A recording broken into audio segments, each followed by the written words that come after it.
Picture this, a group of divine beings, each with their unique flair. Some are into hardcore landscaping like shaping continents, while others prefer the subtle art of crafting dwarves from stone or the literal sun and moon. And then there's this guy, the original rebel without a cause, turning every divine jam session into a cosmic rap battle of wills.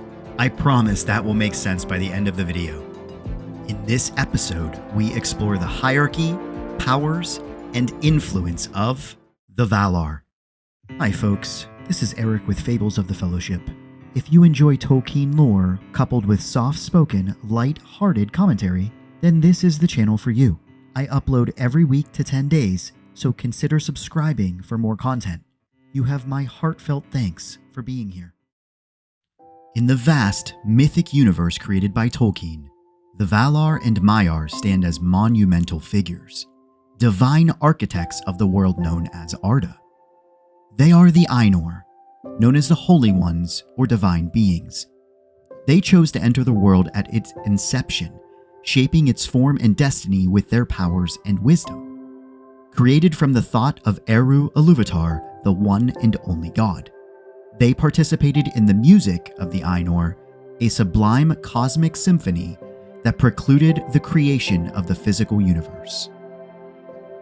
Our focus today will be on the 14 Valar that shaped the world, as well as the most powerful of the Valar, Melkor, before his descent into the Dark Lord, Morgath. And make sure to stay until the end to find out which Valar Gandalf, Saruman, and Sauron served. Then tell me in the comments if it was who you thought it would be. Let's clear this up right off the bat. This hierarchy is very loose. It is more illustrative than definitive, aimed at understanding the roles and narratives within Tolkien's mythology, rather than creating a strict order of power. So let's have fun with it. First in the top tier is Manwe, the king of the Valar. He resides atop Mount Taniquetil, the highest mountain in Valinor. As the chief of the Valar, Manwe is closest in thought to Eru Iluvatar. A couple important Maya that served are Eonwe, his herald, and indirectly Olorin, whom you know as Gandalf. Manwe has dominion over the winds and air. It is also likely that he wished for the great eagles, and Eru granted this wish, as Manwe was his favorite. His relationship with the eagles would come to be instrumental in helping the free peoples of Middle-earth throughout all the ages. While it is unlikely Manwe ever stepped foot on Middle-earth, he played a central role in the War of Wrath, commanding the hosts of the Valar against Morgoth's forces, ultimately leading to the Dark Lord's defeat. Next is Varda, the Queen of the Stars. She is one of the most revered figures in Tolkien's universe, embodying the celestial splendor that watches over Middle-earth. She is the spouse of Manwe, the chief of the Valar, and her craftsmanship in creating the stars endears her to the elves who sing her praises under the name Elbereth Githaniel. Varda's work began even before the shaping of Arda, as she kindled the stars with the light gathered from the two trees of Valinor, creating constellations and the brighter stars that serve as beacons of hope against the darkness of Melkor. Her mastery over light and her unparalleled beauty make her not just a deity of the heavens, but also a symbol of resistance against evil. Also near the top is Ulmo, the Lord of Waters. He quite literally resides in the ocean, controlling all bodies of water. Ulmo had the unique ability to communicate through seas, springs, streams, and even dew to convey messages and visions. This method allowed him to offer guidance and warnings to the elves and men of Middle-earth, aiding in the War of Wrath against the forces of Morgoth. More importantly, Ulmo was instrumental in the protection of Valinor, helping to raise the Pelori Mountains higher and bringing about the enchantments that hid Valinor from mortal eyes, ensuring it remained a sacred and hidden realm. Rounding out the top four, we have Aule, the smith of the Valar and master of crafts. Aule stands as a figure of immense creativity and craftsmanship. Aule's forge is the birthplace of mountains and the deep caverns beneath them, echoing with the hammer's song and the chisel's whisper. His passion for creation is so profound that it led him to fashion the dwarves, beings of stone and earth in his own image, and for whom he holds a deep paternal affection. However, as Eru was the only being who could grant true life with the flame imperishable, Aule could not give the dwarves free will of their own. Unlike his counterpart Melkor, who sought dominion and control, Aule's creations are born from a desire to share his skills and see his pupils thrive. After Eru granted the dwarves life, Aule imbued his mastery of crafting unto them, as well as the protection from the dominion of others. So Aule was pretty amazing, and Eru definitely seemed to care for him as he gave life to his creations. But why did Sauron and Saruman, who both served under Aule, turn evil? I'd love to know what you think in the comments. Okay, into the middle tier we go with Yavanna. Revered as the giver of fruits, she embodies the life force that nurtures Arda's flora and fauna. She is a goddess of growth and renewal, whose power catalyzes the sprouting of greenery and the blossoming of forests across Middle-earth. Her deep connection to all growing things manifests in her creation of the two trees of Valinor, Telperion and Lorelin, which once bathed the world in light. In response to the threat posed by her creations being consumed or destroyed, Yavanna petitioned Eru for the creation of the Ents, the shepherds of the trees, highlighting her foresight and protective nature. Her character intertwines life's fragility with its resilience, illustrating the perpetual cycle of growth, decay, and rebirth that defines the natural world. Moving along is Mandos, guardian of the dead. He presides in the Hall of Mandos, and his dominion extends over the spirits of elves and men who pass from the world, awaiting their fate within his shadowed halls. His deep voice pronounces the dooms and judgments of the Valar, weaving the fabric of destiny with pronouncements that echo through the ages. Beyond his role as the arbiter of the afterlife, his contributions to the unfolding narrative of Middle-earth are profound, foretelling pivotal events and ensuring that the mandates of fate are fulfilled. In rare circumstances, the Valar can judge a soul for reincarnation, allowing them to escape the halls of Mandos. This is all dependent on their cause of death and the type of life they lived. Were their deeds commendable? If they are so judged, such as Gandalf and Glorfindel, Mandos will set their soul to be born again. Sitting firmly in the middle, we have Nienna, Vala of sorrow and compassion. She embodies the deep capacity for mourning and the transformative power of grief. Dwelling in the westernmost parts of Valinor, near the halls of Mandos, she is known for her tears, which are not to despair but of healing, and understanding that bring renewal and hope. Nienna teaches the importance of empathy and endurance, showing that through sorrow, one can gain strength and wisdom. Her influence extends beyond her own realm. She is said to have tutored Gandalf, instilling in him the compassion and resilience that define his character. Nienna's mourning for the damage to Arda contributes to its restoration. In Tolkien's universe, she is a symbol of the belief that even in the darkest of times, there is always a glimmer of hope, a lesson of profound significance that resonates deeply with the themes of redemption and resilience throughout his work. Closing out the middle tier is Orome, the great huntsman and the lord of forests. On his mighty steed Nahar, he rides through the wild, uncharted expanses of Middle-earth, protecting it from the creatures of Morgoth. Adorning him is his great horn Valaroma, whose sound strikes fear into the hearts of evil beings. He was among the first of the Valar to discover the elves at Cuiviénen, and it was he who named them the Eldar, people of the stars. Throughout the ages, Orome has been a guardian and guide to the free peoples of Middle-earth, ever vigilant against the shadow that seeks to engulf the world. His role emphasizes the connection between the divine and the natural world, underscoring the theme that even in the vast mythical landscape of Arda, the beauty and sanctity of the wild places are preserved and protected by powers great and ancient. Orome's character embodies the joy and reverence for life that defines Tolkien's work, highlighting the value of the natural world amidst the epic tales of struggle and redemption. Onto the lower tier we meet Irmo, the Vala of dreams and visions. He is more commonly known by the name Lorien after the gardens he tends in Valinor. He presides over the ethereal realm where spirits find rest and rejuvenation, enveloped in the beauty and tranquility of his gardens. Lorien's domain is a sanctuary not just for the Valar, but also for the elves who seek solace and reprieve within its boundaries.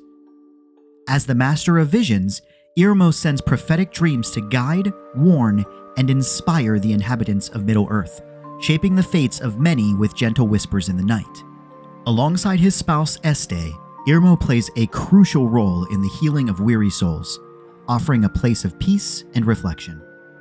His influence extends beyond the physical, touching the minds and spirits of those across the world, subtly steering the course of events with foresight and wisdom. Through Irmo, Tolkien explores the power of dreams and visions as vital forces in the struggle against darkness, highlighting their importance in the journey toward understanding and redemption. Next is a fan favorite, Tulkas, the Vala of Strength and Valor.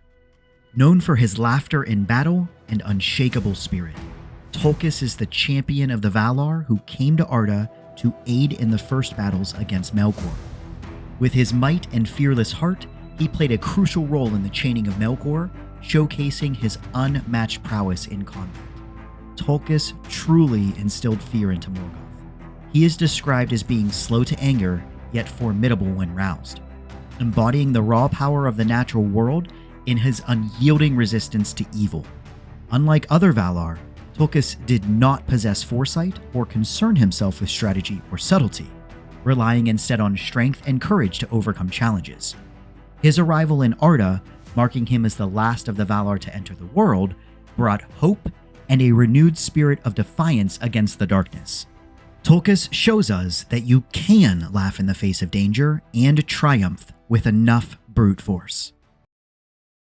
Okay, on to Vana, the ever-young Vala of Youth and Renewal. As the sister of Yavanna and the wife of Orome, she is deeply connected to the natural world, nurturing flowers and plants that bloom and thrive under her gentle touch. Her presence is a testament to the unending cycle of growth and rejuvenation that defines the landscapes of both Valinor and Middle-earth. Vana's gardens are a haven of beauty and eternal spring. Where she walks, all living things respond with vibrant life. She represents the joy and lightness in creation, a counterbalance to the more solemn aspects of the Valar's responsibilities. I guess we could think of her as Mother Earth? Through Vana, Tolkien explores the power of nature to bring joy and solace even in the darkest times.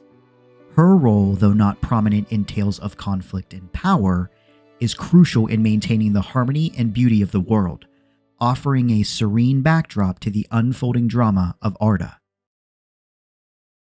Up next is Nessa, Vala of Swiftness and Dance. As the wife of Tulkas, she complements him with her joyful nature and love for the natural world. Nessa is celebrated for her speed, able to outrun the deer she cherishes and tends to, embodying the untamed beauty and freedom of the wild places of Arda. Her dances on the green fields of Valinor are said to inspire the growth of the flora that surrounds her, reflecting her connection to the vitality of life. Nessa's character encapsulates the celebration of life's simpler pleasures, such as the joy found in movement and the beauty of the path ahead.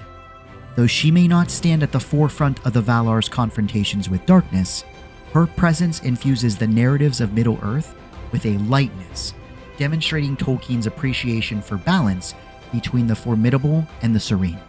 Nessa's essence contributes to the overarching theme of harmony within the universe, reminding all of the enduring beauty that persists amidst the cycles of strife.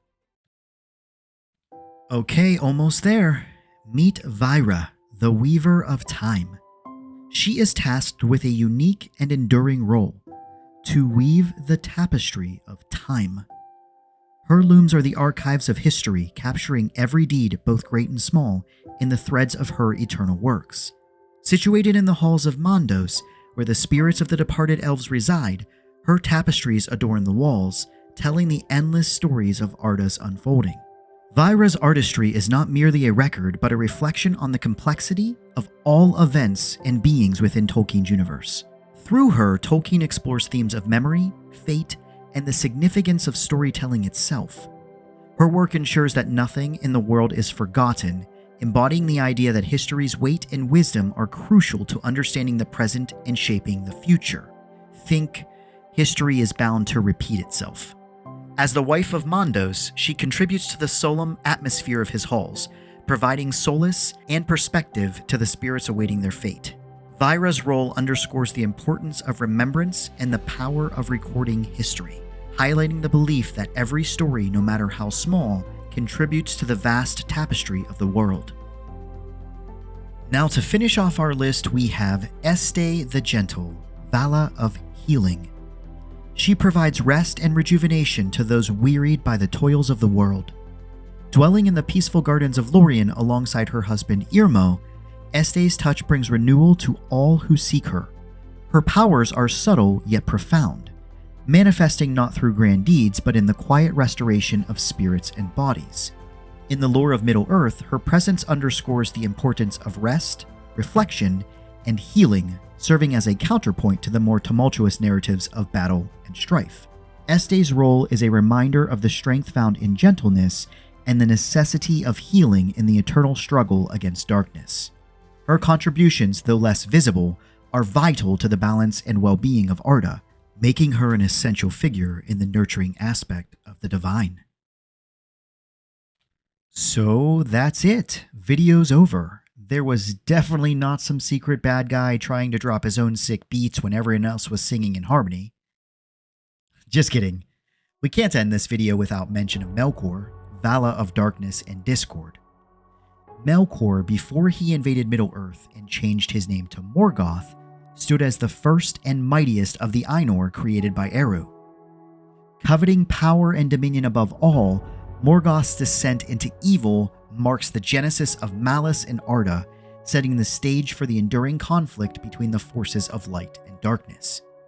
His insatiable desire to control and corrupt led to the marring of the world, from the theft of the Silmarils to the creation of the first orcs and the desolation of Beleriand. Melkor's influence permeates Middle-earth's history, his legacy a testament to the power of hatred and fear to shape destinies. Yet, his ultimate defeat and expulsion from the world by the Valar signify the triumph of hope and unity over despair. His presence looms large over Arda, a dark mirror reflecting the potential for greatness and ruin inherent in all beings. He is the one that tainted Sauron, and he was the true Dark Lord. Well, we've now journeyed through the pantheon of the Valar, exploring the diverse roles and profound influences these divine entities have exerted upon Arda.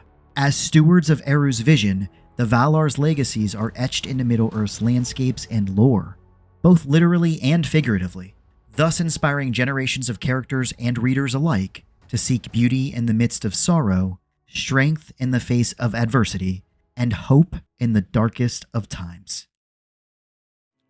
All right, folks, we've reached our destination and the ship has come to dock in the Undying Lands. If you've enjoyed your trip, I can grant you free travel every week. All you have to do is click subscribe. And if you'd like to support even further, check out my Patreon page for some extras that I don't share here. My sincerest thank yous.